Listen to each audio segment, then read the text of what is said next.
Așadar, ăsta este video în care vă explic de ce am ales să nu mai fac doza.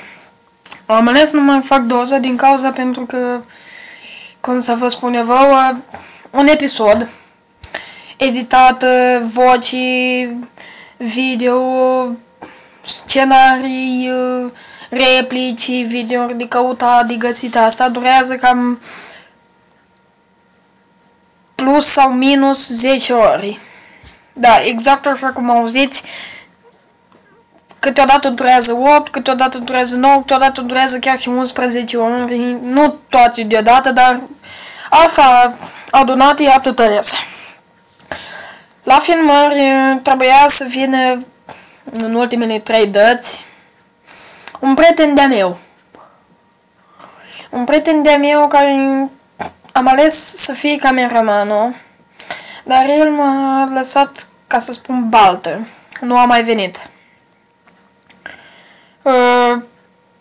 Am ales încă o dată ca să nu mai fac doza, pentru că doza de fapt se filmează duminica. Am ales să o fac duminica pentru că atunci este o zi în care se poate filma. De acum vine căldură, vine în vremea bună, în vremea caldă, frumos afară, poate deodată vreau și eu să plec, să mă duc la păduri, la pește, la asta. Și da, mă gândesc că poate chiar sunt persoane cărora le place doza mea.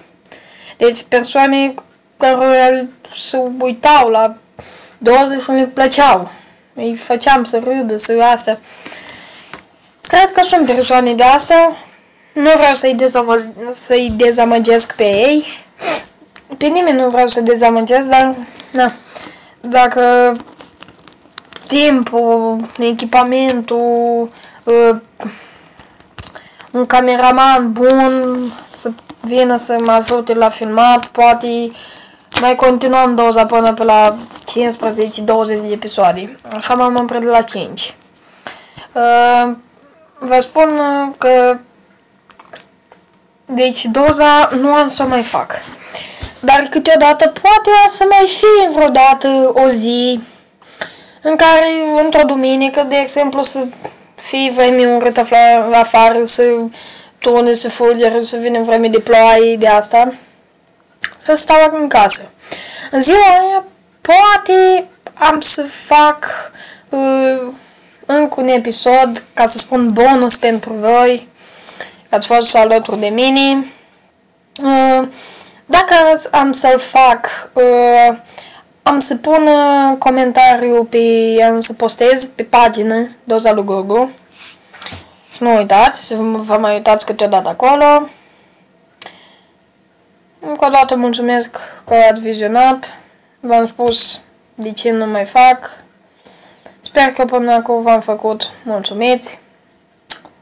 Eu sunt Gogo și voi tocmai v-ați luat un fel de episod de explicare al terminării Doza lui Gogo.